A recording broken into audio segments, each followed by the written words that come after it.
The importance of trade to agriculture continues to be top and center for organizations like Minnesota Soybean. With the continued talks with China, the U.S., Canada, Mexico agreement seemingly bogged down, and a lack of agreements with Asian Rim countries, there's a lot of work to be done. We're still really suffering from the tariffs and the trade disputes going on. We're looking forward to hopefully getting something resolved with China so we can move on and get some other deals knocked out.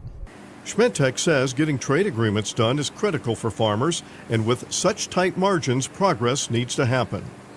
In Minnesota, most of our beans actually leave the state of Minnesota and leave the borders of the country, are going to places China, Mexico, Canada, and that's really where the demand is. We don't eat a lot of soybeans here in the United States, but other countries do.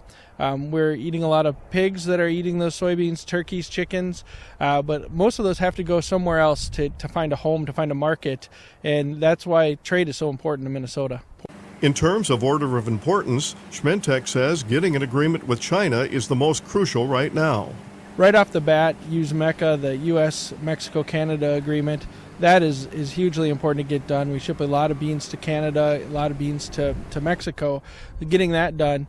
But obviously the biggest, most important deal is China, and getting something figured out with China. That's the single biggest market. That's where half of all of the exports go, is to that Chinese market. They use a lot of beans. It's a lot of people. So getting that back on track is just huge. The soybean checkoff has invested 35 years in making that market what it is today, hugely important for the soybean growers of the state. Getting it back to where it was before these tariffs is just as important now.